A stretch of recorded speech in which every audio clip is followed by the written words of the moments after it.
Hello and welcome to the Tough Girl podcast, which is all about motivating and inspiring you. I'm your host, Sarah Williams. Today, I'm delighted we're going to be speaking to Laura Kennington. Laura is a British adventure athlete with a passion for the endurance capability of the human body, a strong believer in the positive impact that adventure and sport can have on children and adults alike. Laura uses her human-powered journeys as a platform to inspire and encourage others to get outside.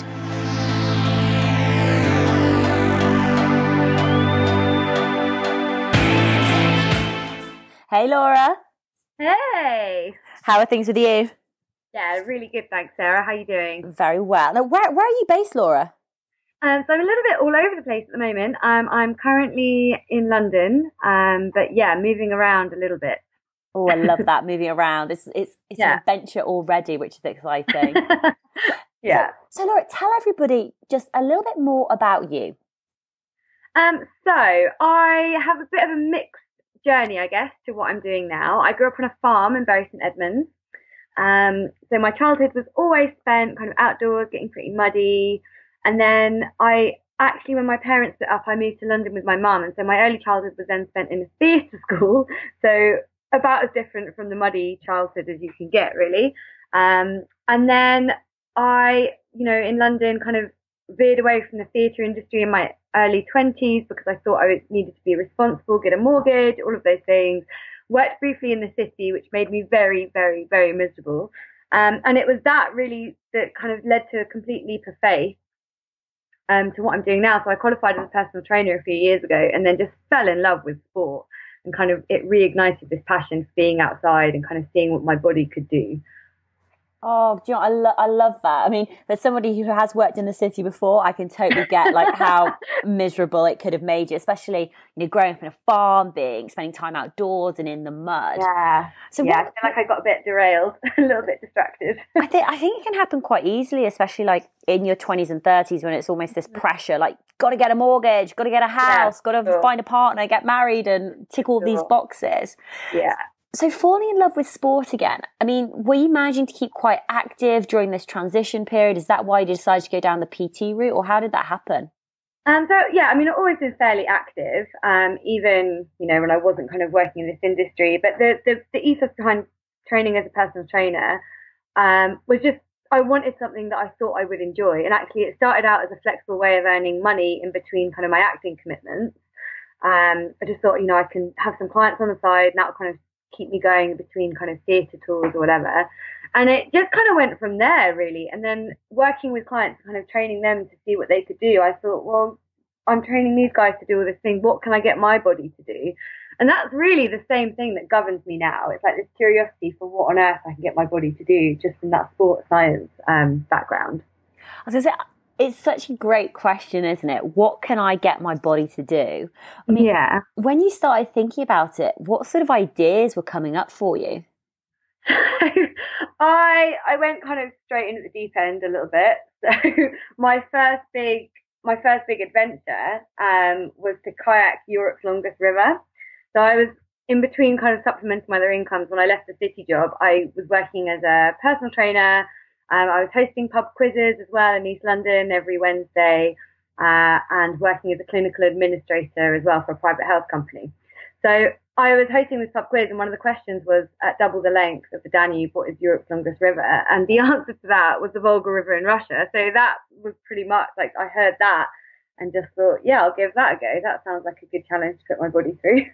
What was the next step? So I actually went home that night after the pub quiz, Googled the river to within an inch of its life, and just started making a really big to-do list of what that might look like, what equipment I would need, what visas I would need. It was just a really practical kind of just ticking things off very methodically. So I learned a bit of Russian, I sorted out some visas, I started doing a bit more paddle training and things like that. How long did you give yourself to prepare? I think it was about 8 months. Okay, that's I'm just trying to imagine like what was going through your head during this time period. This will be like your first. Would you say this was like your first proper big adventure?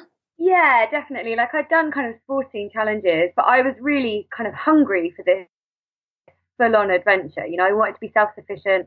I wanted to push myself way out of my comfort zone and go somewhere I'd never been and challenge the culture of that as well. You know, I think a lot of the time we only hear of Russia and we think Bond villain, and I wanted to experience it from a completely different angle. So it was kind of this real mix of excitement and nerves and just like, so busy as well because I had to fund a lot of it. So it was just, those 8 months went very quickly. But I just remember just eyes on the prize and really focused to kind of get to that starting line, which was in itself an adventure. I mean, tell us more about that. What was it like in the build up? When did you set off? So I set off in May, and basically the big kind of curveball that I hit before I went was that I discovered that I couldn't ship my kayak to Russia. So I had the sea kayak that I'd generously been given, and then discovered, I think about 2-3 weeks before my flights were booked, that we'd run out of options to ship this kayak over to Russia. So I called up this company in Canada who do folding kayaks. They're called track kayaks because I'd seen them in a film, and I was like, I think that's my only option. They kind of fold down into this golf bag kind of size thing. Called them up. Where I think I literally got through to the CEO of the company, a guy called Nolan, who's awesome, and he just opened up the office and overexcited. I was like, hi, I'm going to Russia in a couple of weeks, kayak for 3 months. Could I have one of your kayaks? And he thought I was a bit nuts, but thankfully he thought I was a good kind of nuts. And I've been a proud ambassador for them ever since that kind of frenetic phone call. Oh, I love it how things like that happen. So talk us, what were your friends and family saying? Hey mum, hey dad, hey friends, I'm gonna head off to Russia. I don't really speak the language. I'm gonna paddle down Europe's longest river. What was the feedback you were getting? I mean, I'm really fortunate in that I have a largely very supportive kind of base around me. My family are much more used to it now. I think they were understandably nervous. Mum especially and dad are very kind of worried. They're better now, but because of my first one, they were very kind of anxious and, really mindful though of helping. So they weren't ever that critical. They were just kind of, have you thought about this? Have you thought about that? And just kind of being very supportive in an anxious way. And I think everyone else was just kind of, I don't ever remember that much criticism coming from the people that I care about. I was just surrounded by people helping me to get to the start line. Oh, that's so awesome. So tell us about the start line, getting into Russia with your, I want to say, folding kayak, and suddenly it's like, wow, you've got this massive challenge ahead of you. Yeah. So the first kind of 24 hours of Russia were actually a bit nuts. So this adventure didn't go at all to plan. My trip went viral actually. It was in the first 24 hours of me landing. So I stayed with this lovely couple on a website called Couchsurfing. Explained to them what I was doing. They were really helpful, helping me get SIM cards and things and just sorting out a lift to the river. And they put a post up on this social media site called vk.com, just saying, this girl is kayaking down the river, if you can offer her a bed or like a hot shower along the way, I'm sure she'd really appreciate it. That initial post got shared, I think, around 20,000 times in the first 24 hours of me being in Russia. So by the time I actually hit the water a couple of days later, my whole trip had just kind of gone viral across Russian media. I had news crews at the start of my journey, and it was all just really surreal. What was going through your head at that point? I mean, you've come out, possibly maybe to get back to nature, have a bit of quality time with yourself, and you've got news crews and... Yeah, I mean, it so wasn't, what I had in mind at all. So it was also just, I don't know, I was trying to hold it together and just like, I'm understandably nervous and doing all these interviews. It was just totally bizarre. Like, it was just a totally bizarre experience. And I think I was really keen to actually just start paddling. I remember being really touched by the attention that I was getting as well. As warm welcomes go, it was pretty phenomenal. But just expecting it also to die down. I was like, oh, this is incredible, but I'm sure it will settle down and then, life on the river will return to a bit more normality. I mean, I suppose the thing that I'm almost thinking about is I don't know if I'm maybe a little bit paranoid. So I was I know there's pros and cons for like taking a tracker with you and allowing people to track your journey. And there's obviously benefits and there's negatives. I don't like being tracked, and I didn't want to have or be able to show people where I was, or for people to be able to judge and estimate where I was on the Appalachian Trail, just because I suppose being like a single female out there. Sure. And for me, it was just, that's how I think. I mean, what was going through your head at that point? I mean, did you feel safe when you were out there? Yeah, so actually I had really limited access to my tech when I first began. So obviously I'm paddling for about 10 hours a day. I did have a tracker, but I was really careful. I switched it off like a couple of hours before I was going to set up camp, and just was largely unaware that this kind of social media storm was still raging on in the background. It came to a head one night when basically a large group of guys came to my campsite, but fortunately I'd managed to camp with a father and son that day that I'd met just by paddling along the river. So we camped together that night, which was just really fortunate actually, because it's quite a sinister situation, and I think without the father there to help diffuse it, it could have easily been a lot worse.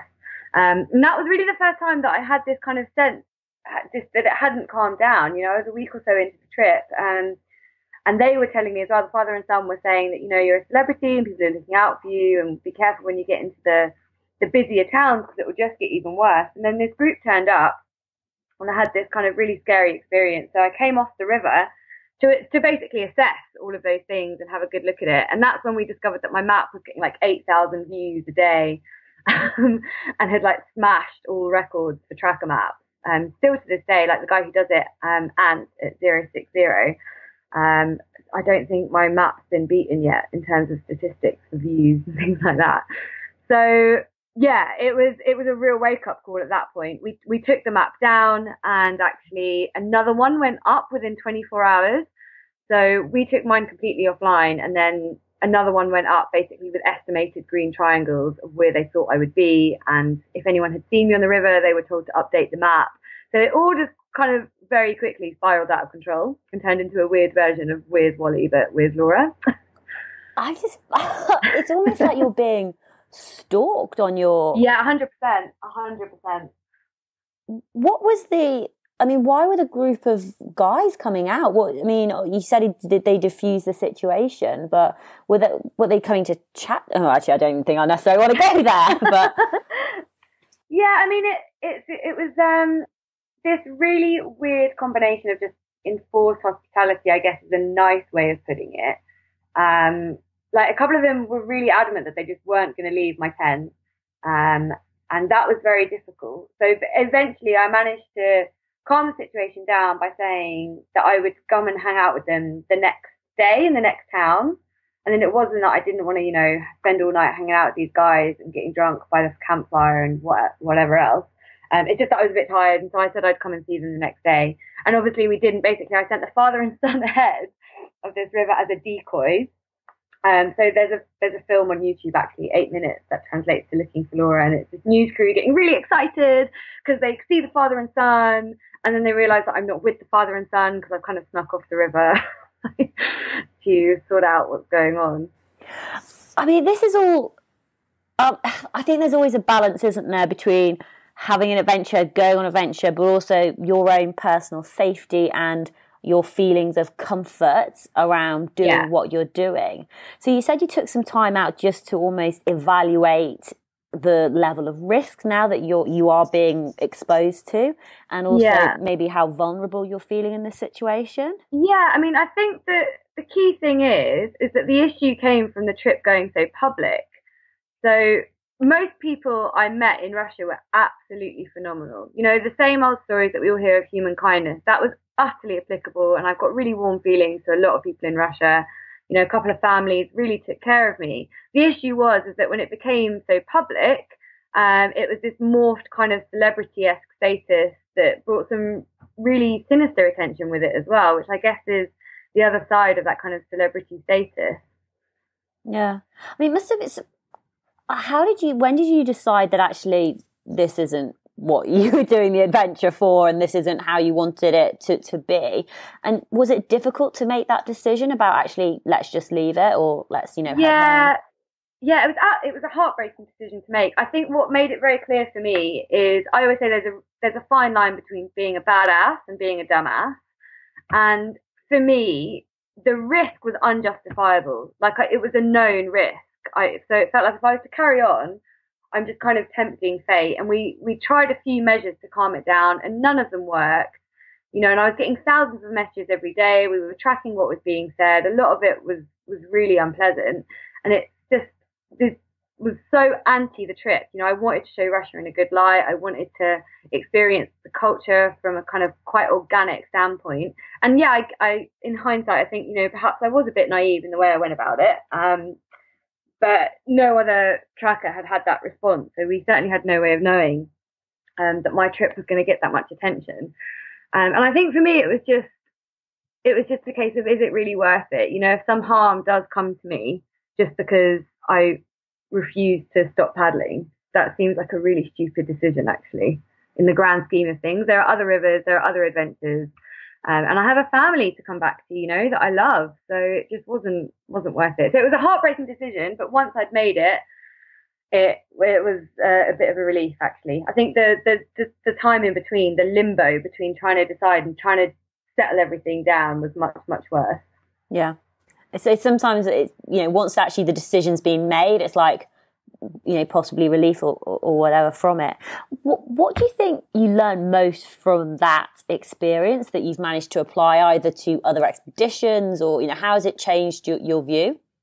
It's made me okay with failure. I think that's the biggest one from Russia, because it was such a public failure of sorts. I came back that the UK press was having a field day with it.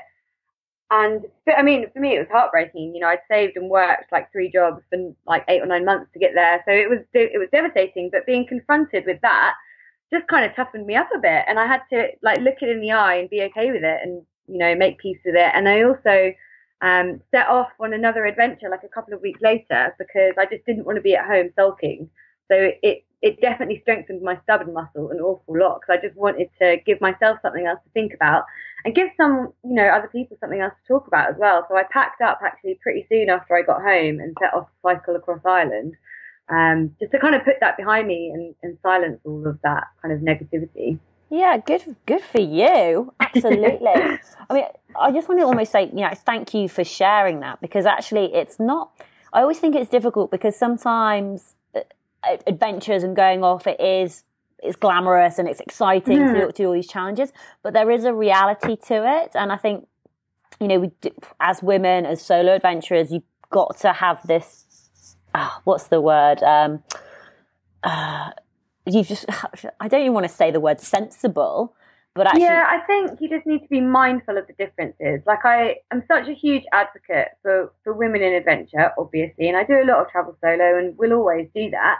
But it's really important as well to consider that in some cultures there will be differences, and that, you know, that's not saying it's not accessible to women. I just think it's madness not to factor that in and be aware of it and have it as part of the conversation. Yeah, no, absolutely. So let's talk about Ireland then. So you decided to head off to Ireland. I mean, what were your thoughts around what you were going to do over there? So my uncle was getting married, and this route, the Wild Atlantic Way, which is the world's longest coastal route, had been on my kind of to-do list for a while. Like, I always thought it would be a really fun adventure. So when I got invited to my uncle's wedding, I was just like, this is the perfect opportunity. I'll just take a little 1,600-mile detour on the way to my uncle's wedding. And I just really needed to snap myself out of this kind of slump that I was in. I came back, you know, and I had like 2 months blocked out in my calendar for like crossed out saying paddling across Russia. And I just didn't want to be looking at that on the calendar. So I knew I had to do something, and that just popped up, and it seemed like the perfect opportunity. Tell us a little bit more about the Wild Atlantic Way, because that sounds incredible. Oh my goodness, it is absolutely stunning. If anyone listening to this ever gets the opportunity to go check some of it out, I cannot recommend it enough. Like, it's absolutely beautiful. So it tracks all along the west coast of Ireland, and it's just phenomenal. It's really hilly as well, I discovered. Didn't really anticipate how hilly it would be. But yeah, it's just phenomenal. It's absolutely gorgeous. Every day was just like a feast for the eyes. So this one, obviously, most we didn't have that much time to plan and prepare as you know, for other adventures that you may have done. So yeah. How did you? Was it? I don't want to say winging it, but was it a case? I mean, no, 100%. It was 100% winging it. So tell us more about that. I mean, had you done any like cycle touring before? Were you going to be wild camping along the way? Like, how is it going to work? Yes, I hadn't done any cycle touring before, and had, I can fix a puncture, but that's pretty much the extent of my bike knowledge at the time. Yeah, I decided to wild camp because it was cheaper. Like my budget was pretty low by that point. And just thought that actually I'd figure it out along the way. The desperation to kind of get out and go do something and to have a fresh perspective on things just drove the whole thing. And actually, it was pretty easy. I got the ferry over, so I didn't have to pack down my bike or anything. And it, coming from the UK, it was super accessible. So yeah, actually, I didn't need much planning. The only thing that was perhaps a bit tricky is I didn't have any training. Obviously, my legs hadn't done any cycling in a very long time, and like the hills of Donegal and like the mountain ranges over there are pretty formidable with a touring bike. So my legs were pretty angry with me for the first week or two. Oh my God! So tell us about what was it? Did you have like a typical plan or a typical day? Was it very much just play things by ear in terms of like how far that you were going to cycle each day or what you were going to do? Yeah, I mean, I had a rough kind of mileage schedule of things the distance that I wanted to cover, and that was mainly so I didn't miss my uncle's wedding. But actually on day 2, I was behind my daily mileage by about half because I just completely hadn't appreciated how steep some of the terrain would be. Like some of the cars were kind of struggling up these hills. So I had to rethink that a little bit, but eventually I caught up in the mileage because my legs got stronger. So it all worked out completely fine. I did have a rough schedule, but I'm not sure that I stuck to it in the first few days. What was most challenging about that trip? I think a couple of things. The physical challenge of it was immense just because, my legs hadn't done anything. My arms are nice and strong from all the paddling training that I've been doing, but that was a really kind of steep lesson for my legs. And then getting used to wild camping again. So the first couple of nights in Ireland, I was just really on edge after my experience in Russia, and totally irrational. I had to really kind of silence that inner voice that was telling me, that there were crazy people around the corner. Because I'd been fine with wild camping until Russia, actually, but it took me a little bit of adjustment to get used to that again. So the first couple of nights were definitely just this real feeling of trying to calm myself down and get back to that kind of even ground. Yeah, I mean, did you have a tracker on this event?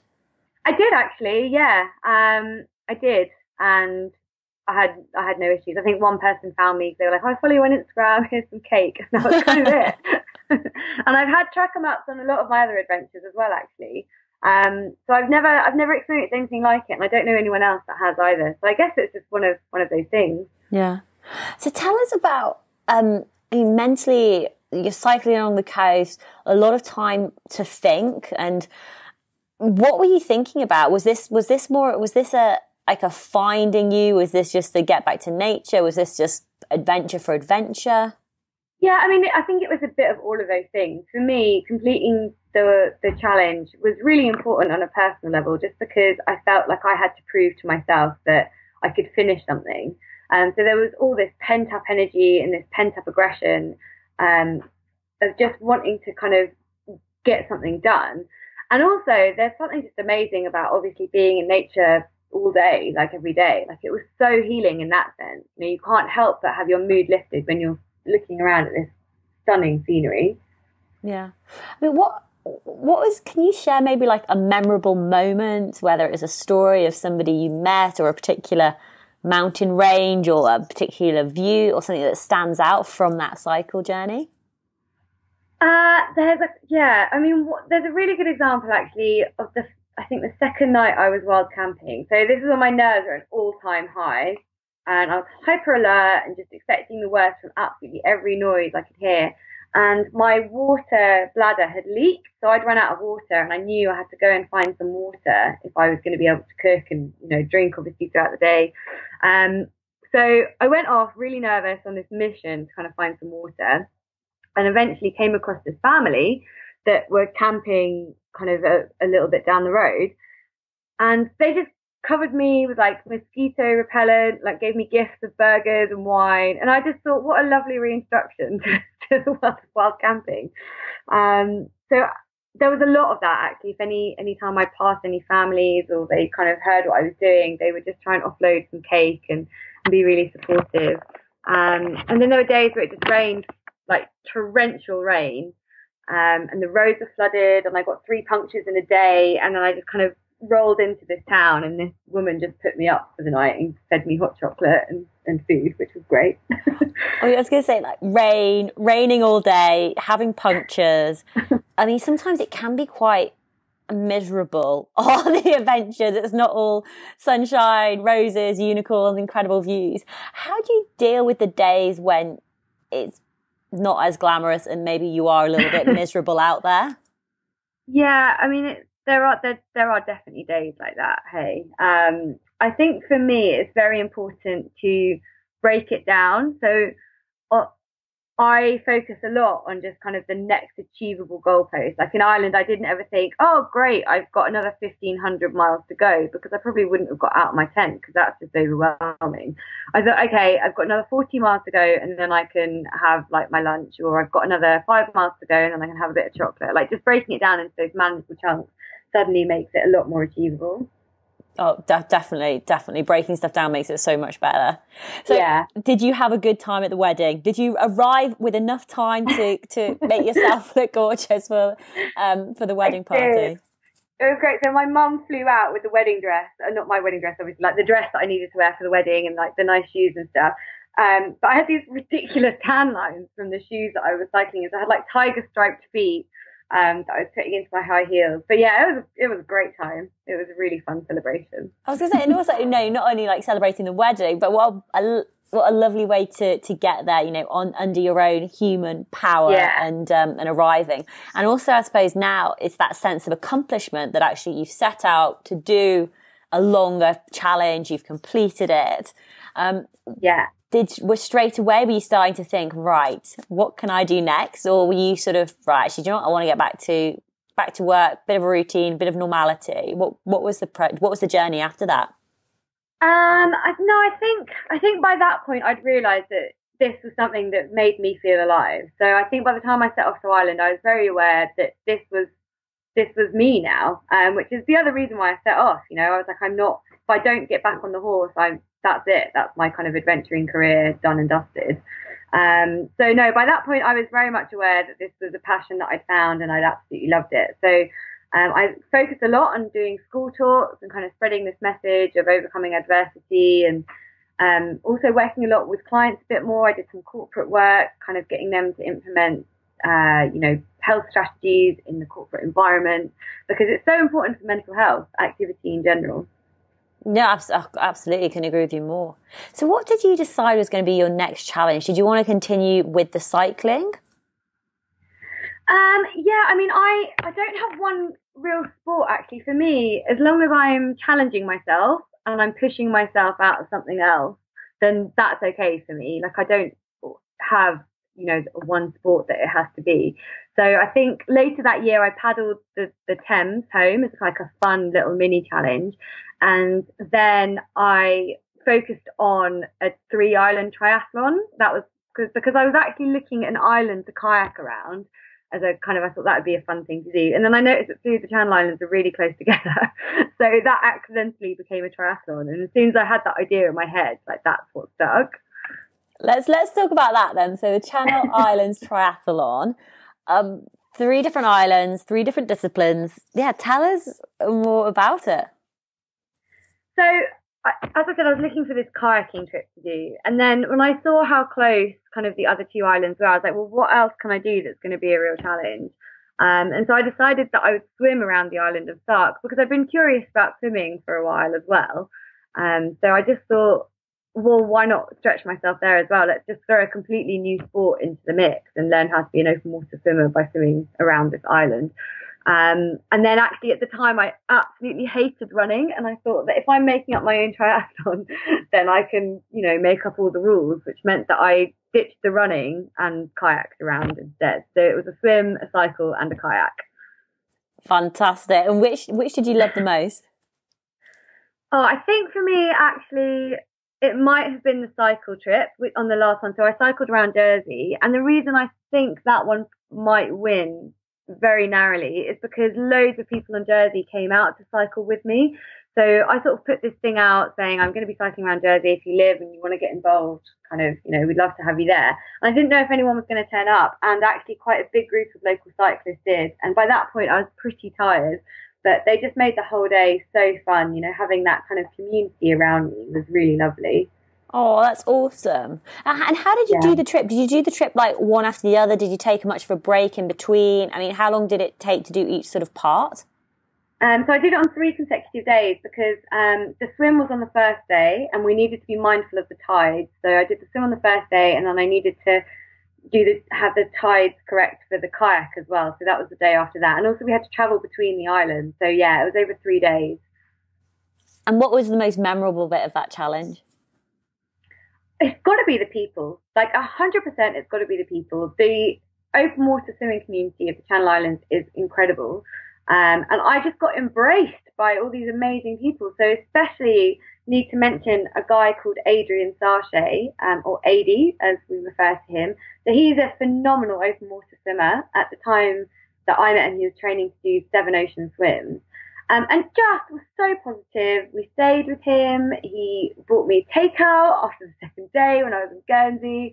And he actually joined me for the swim around Sark as well. So he's just this graceful, incredible swimmer, kind of almost lapping me because he's just so efficient in the water, but just keeping me smiling all day. It was kind of a training swim for him for a much bigger swim, but he was just, he's phenomenal guy. So inspiring.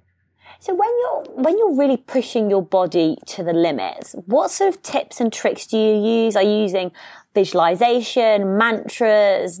Are you thinking? Are you not thinking? What's going on? Yeah, I mean, there's a few different ones. So I did have a mantra actually for the swim, and actually it kind of blurs into the other one. So Finding Nemo, the Disney film, there's a fish, obviously called Dory, and her song of Just Keep Swimming. That's one I use. And actually my bike is called Dory for that reason, because whatever I'm doing, I think just keep doing that. So when I was swimming, it was just keep swimming. When I was cycling, it was just keep cycling. I'm a big believer as well in just finding something to be grateful for. So that's a big one for me. Like when I'm in the depths of misery, I try and switch it and think of what about this situation is really amazing. So swim around Sark was probably a good example because physically that one was really unpleasant. After a couple of hours, my neck was sore from friction and I was starting to feel really sick because I swallowed a bit too much salt water. And actually I just tried to take it back and be like, how cool is this? You're swimming around Sark. Like, that's pretty amazing. And, oh, look, there's Adi over there. Like, how lucky are you to have this phenomenal friend with you? And, oh, the guys in the boat, how lucky are you that they're there supporting you? So I really try and switch it and actually get a bit of perspective because also, we all choose to do these challenges. So in that respect, we're very lucky. Yeah, no, absolutely. I was just thinking one of my mantras is really similar to yours is, well, depending on what I'm doing, it's like, just keep walking, just keep walking, just keep walking. Yeah, I think so many people use that because it's almost so true. Yeah. You just got to really, really break it down. And gratitude as well is epic. You mentioned, I think you mentioned last year that you paddled home for Christmas. Are you going to be doing something similar this Christmas? I'm not sure. I'm not ruling it out. We're exploring a few things, but actually it's been a really busy year for me. So I sort of think that this Christmas I'm going to allow myself to just hang out with family and be, enjoy that kind of recovery time because it's been super busy for me. So I'm not ruling it out, but I might actually just have a normal Christmas. I love it. I love it. So what's been going on this year for you then? What's been keeping you so busy?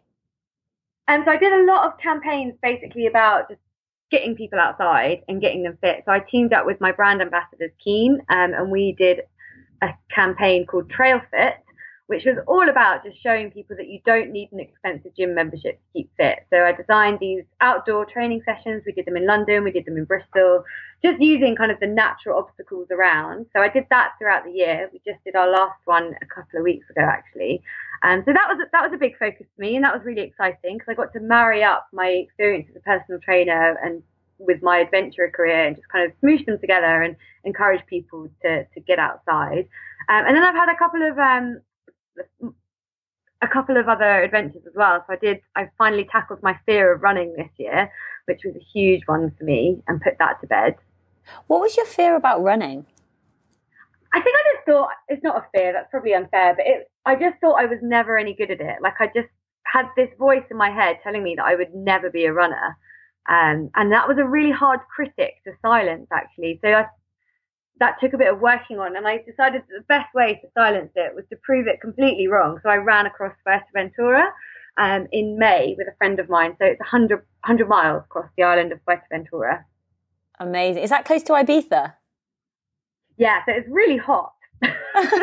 It's the Canary Islands that's closest to Africa, so it's really, really warm. So you wanted to put this idea to bed that you weren't a runner. Would you now call yourself a runner? Yeah, I'm okay with calling myself a runner now, actually. Because I've come to realise that if you have legs and if you run, you're a runner. Like, it's this mad idea that you have that you've got to be a certain standard, but actually, if you're doing something, you're that. So like if you're cycling, you're a cyclist. It was just a mental block for me, I think. Yeah, I mean, it's quite interesting. Just going back to the work, the campaigns that you were doing, get outside, getting trail fit.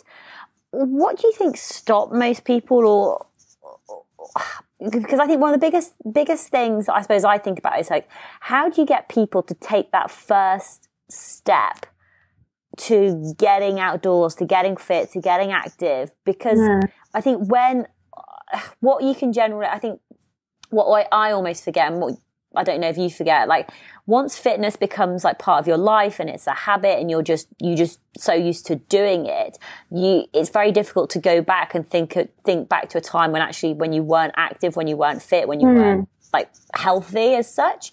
And it's how do you get people to take that first step? I mean, have you learned anything from doing these different campaigns? Yeah, I mean, I think a big one for me is it should be fun. I think this idea that you've got to go into a gym and sweat and be miserable because it's something that you should be doing, even though you don't really want to do it, like that needs to be obliterated, because if you're not having a good time and it's not making you smile, I don't think you're going to want to do it. Like you can probably muscle yourself through it for a bit, but actually if you're not enjoying it, I feel like you're going to drop off that routine really quickly. So the big thing for me about the trail fit sessions, we're making them really fun. We're about the community, making sure that everyone's smiling whilst they're sweating, and just really mixing it up and just being a bit more lighthearted about it all. Like I find the gym industry a really frustrating place for that. It's very serious and it can be quite intimidating as well. So I think make it fun, and also make it really easy, for the same reason that if it's really inconvenient, you have to travel for hours to do it, again, you're probably not going to stick at it because we're all really busy. So the idea behind Trail Fit was also just kind of spotting what's on your local route to work, maybe. So if you've got some benches on the way to work, like you can incorporate that into your run and things like that, just making it really easy. Yeah. And actually fun is so important, because I think sometimes we can get drawn into this.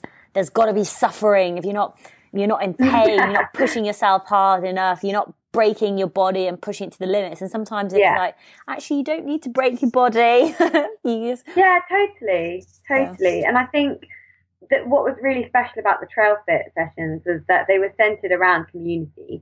So they were all group sessions. All of the exercises kind of used that, and we partnered up with different people, and they partnered up and they had training buddies with them. And it was just more about kind of getting people to have a good time. Yeah.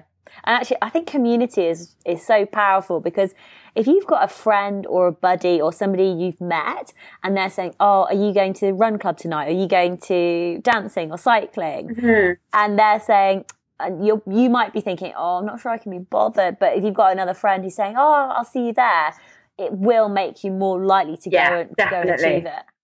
So what fun challenges or adventures are you planning? Have you got that you can share with us for the future? Is there anything coming out in the pipeline?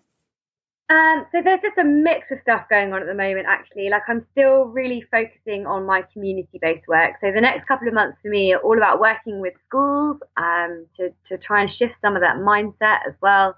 That's kind of ingrained in schools, trying to get them to just be a bit more adventurous and to get across that message of adversity is a positive thing, and embracing failure and all of those things. So that's what the next couple of months looks like. And I'm doing a lot of work with corporates as well on mindfulness. So a lot of my focus at the moment. It's just about kind of sharing the lessons that I've learned and getting that implemented in the wider sense.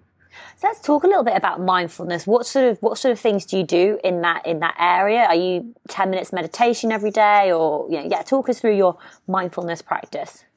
Yeah, so I meditate every evening, because I feel like it's a really good way to decompress, because we're all so hectic. I think that if we go to bed without some kind of, I don't know, system, that I for one tend to just sit there and my brain's like firing on all cylinders for a good couple of hours. So I'm a big fan of my shutdown routine in the evening. So I don't have any tech after about 9 o'clock. I read, I don't have any screens, and I do like a little meditation. I also mentioned it earlier, I do gratitude. So I think of 3 things every day that I'm really grateful for. And I also think of 3 things that I did in that day that actually I'm quite proud of, because I feel like it's nice to be your own cheerleader. So even if it's just, I delivered a really good session that went really well, I try and record that and notice that. And then I try to notice when I'm feeling a bit frazzled, and I try and make sure that I'm keeping that in check. So it comes back to what you said earlier about, you don't always need to punish your body. You don't always need to do like this gnarly thing. A big focus for me this year is actually being a bit kinder to myself and trying to have a bit more life balance. So trying to make sure that I'm spending time with friends and family, and I'm making time for, the normal social things too, as well as all the other hardcore adventure stuff. Yeah, I had to say that's something that I personally massively struggle with. I just don't think I'm a balanced person. I don't know if maybe people who like the longer challenges, whether it's going off the Appalachian Trail for 3 months, or cycling on the Wild Atlantic Coastal, is it the Coastal Path, Wild Atlantic Coastal Way? Wild Atlantic Way. Going on these long distance endurance things. You've obviously you have this like level of focus and commitment and dedication where you're pretty much like all in. I mean, do you struggle with balance? Yeah, 100%. I haven't nailed it at all. I feel like this year I've tried to get it a bit more in balance, because in 2016, last year, it definitely wasn't. Like, it was completely out of whack. And I started 2017 feeling completely burnt out, actually. So for me, it's not that I've found the solution. I just have it there as something I'm aware of and I'm trying to get better at. In the little ways, like just making sure that I schedule in regular catch-ups with friends, and realizing that if I don't respond to that email today, the world is still going to keep turning, and that's not really a priority right now. Maybe, take a time out. The world will still survive. No, absolutely. No, 100%. So, Laura, have you got any final words of advice or wisdom that from what you've learned from your different adventures and travels that you'd like to share? I would say follow your inner spark is how I refer to it. So that kind of thing, that special moment that lights you up with either a mix of excitement or terror. I think that's generally a good combination for something. And just notice what makes you happy. Like, I didn't start this career because I thought, this is definitely what I want to do. I just started following the things that were making me feel alive and making me most appreciate life, rather than let it pass me by. So that would be my first tip, like to spend some time getting to know what makes you feel alive. And the second really is such a cliche, but it's just that you'll be amazed at what you're capable of when you really try. Yeah, 100%. Totally agree. Laura, where can people find more information out about you and your different adventures? So the best one, I think, would be the website, which is www.lauraexplorer.com. And then there's links to all my social media sites from there. Fantastic. I always want to say Laura the Explorer. I know. Yeah, it's this website came about because I asked my niece what I should brand myself as, and she just started calling me Laura Explorer, so that's stuck ever since. It's stuck. I love it. Well, I will definitely be including all of the links to your website, lauraexplorer.com, and to your Instagram and Facebook and Twitter and all those good places. But Laura, thank you so much for coming on the Tough Girl podcast to share more of your story. It's been absolutely inspirational, and I know it will have inspired other people to get out there and to try new adventures and challenges. Thank you for having me.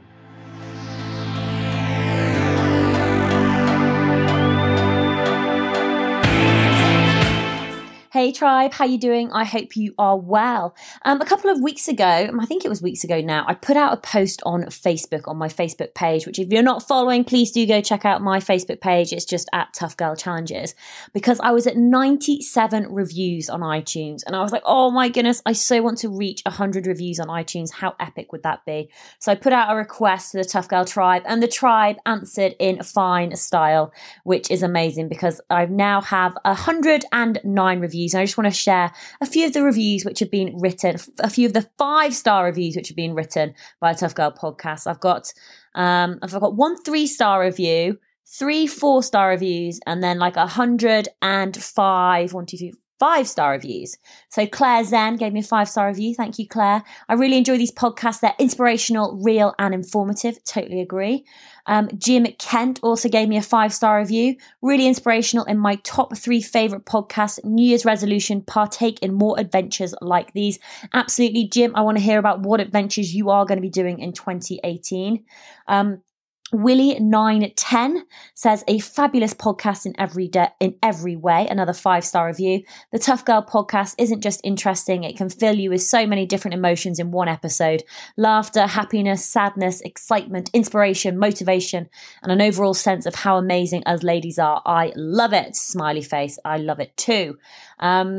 Inspiring and empowering by Cycle GB Coast. Very inspiring and motivating. It will inspire you to do more than you ever dreamed of or fulfill that long cherished ambition. Particularly empowering. Listen to it and get your daughters to listen to it. Absolutely. If you have got daughters, if you've got other young women growing up, they could be your nieces, your sisters, I'm struggling to think of other female cousins, school friends, uni friends, running friends. Tell them about the Tough Girl podcast, share it with them, increase the amount of female role models that are visible in their lives. They're not going to get female role models from the media. Mainstream media just do not promote women, or they don't promote women enough. That's what I find anyway. Adrian back, 5-star review, inspiring, great to listen to when out on a run. Absolutely, it's perfect, especially the long ones. So ones like part 5 or 7 women, 7 challenges, they're always a good couple of hours. And if you are training for long runs, your long runs should be nice and slow. A nice slow pace, such as a walking and talking pace. So if you listen to a podcast, hopefully the Tough Girl podcast, it can help control the speed of your running, especially when you're going out for 2.5, 3 hours at a time. So well worth listening to. Lou_H101, my favorite podcast, 5-star review. The Tough Girl interviews and podcasts are inspirational and illuminating. Sarah shines a light on amazing women achieving incredible things and accomplishing challenges. Inspiring, but also realistic and relatable. So one of the things that I hope you will have noticed if you're a long-term listener of the podcast is I'm really trying to increase the amount of variety of the guests that we have on, from their backgrounds, from their ages, from the challenges that they're doing. So they're not all Olympians. Not everyone is climbing Mount Everest and swimming across the channel. There is a whole mixture of different challenges. Sometimes challenges which you think, I'm never going to go open water swimming. I'm never going to go boxing. I'm never going to play rugby. But sometimes it's actually not about the challenges. It's what these women have learned from doing it, from putting their body in these positions. It's the mental strategies. It's the mental tips and tricks. It's how they've prepared. It's how they've broken through their barriers, how they've got rid of their fears, or how they've managed, or how they are managing their fears. QT Anna, also a 5-star review, says inspiring. I love the Tough Girl podcast. These interviews have inspired me to get out and try new challenges. I now look forward to Tuesday mornings with a fist making a gun. Absolutely back at you, Anna. I'm so happy that you are excited by the Tough Girl podcast, because they do come out every single Tuesday at 7 a.m. UK time without fail. So please make sure that you hit that subscribe button if you haven't already. Inspiring female role models, 5-star review from Juliet DH. who says, listen and be inspired by adventurous women, interviewed in a relaxed and informal way by a woman who's had her adventures. Fascinating in its honesty. Sarah draws out tales of the highs and low of adventure, including the preparation, planning, and come down afterwards. Always included are logistics and financial chats so that over the course of a few podcasts, you begin to realize that you too can have similar adventures and overcome your own challenges. A must for all women and girls, and men and boys too. Absolutely. The Tough Girl podcast, you know, my aim is to help and to motivate, inspire women and girls, but actually boys and men can learn from these women as well. It's not just for other women. So if you've got husbands, if you've got sons and, you know, they're lacking female role models, share the Tough Girl podcast with them, share some of these stories and let them know that women are tough, women are strong, women are just friggin' amazing. I'm getting super, super excited. So as I'm doing this talk, I'm on my Mac in my bedroom recording this, and I've just had a little pop-up from Claire Dearden, in brackets Davis, who has just pledged £10, $10 a month and has become a new patron. Claire, that is honestly, it's amazing. I get these little notifications from Patreon, and the fact that you've become a new sponsor today, where I'm recording this on December the 11th at 6:11, is absolutely amazing. Thank you so much for helping me to put the Tough Girl podcast out there to help me increase the amount of female role models. If you're thinking, what is Patreon? What is Sarah talking about? I do talk about it quite a lot, but it's how I fund the running cost of the website, the blog. It's how I pay myself a wage, a very small income. It's how I fund the running cost of the podcast as well. So it is funded by the listeners of the Tough Girl podcast. There's now 143 listeners who support the Tough Girl podcast every single month, and those donations can be $2, $5, $10, $20 a month. It all adds up and makes such a huge difference to me and for me to put this content out. The content is free. It will always continue to be free, but actually, as you all probably know, there is nothing in life which is free. There is always a cost somewhere, and someone has to pay that cost. So Claire, thank you so much for stepping up at Christmas time and making that pledge. What an incredible Christmas present to me. I really appreciate it. Total legend. Guys, thank you so much for listening. Next week, make sure that you have subscribed, because we have Megan Hine coming on the Tough Girl podcast. Megan Hine works with Bear Grylls. She's basically spent a lot of time behind the scenes, but she's got a new book out called Mind of a Survivor. She talks a lot about how she got into expeditions. It's a really, really interesting episode, and that is coming out on Tuesday, the 26th of December. To kick off 2018, we're going to be speaking with Beth French, who is a phenomenal swimmer. Very, very interesting story, just in terms of her background, overcoming ME or chronic fatigue syndrome, being a single mother, raising her autistic son while doing incredible swimming challenges such as Ocean's 7. So that's well worth a listen. And there's also going to be a bonus episode. So there's going to be an extra quick fire round with Beth, and that's going to be coming out on Thursday, the 4th of January. So we've got so much fun stuff to look forward to. I forgot to mention as well, every person who is a patron, your name will be going into a draw to win a passion planner, and that draw will be happening on Christmas Eve. If you're already a patron, you don't need to do anything. If you become a patron, your name will be added into the list as long as you sign up to become a patron before the 24th of December, when I will be doing the draw for a new passion planner, which is absolutely an amazing, this amazing journal to help you get the best out of 2018. Guys, thank you so much for listening. Really appreciate all your support. I'll be back with you next Tuesday for another phenomenal episode of the Tough Girl podcast. All right, take care, lots of love, and I'll speak to you soon.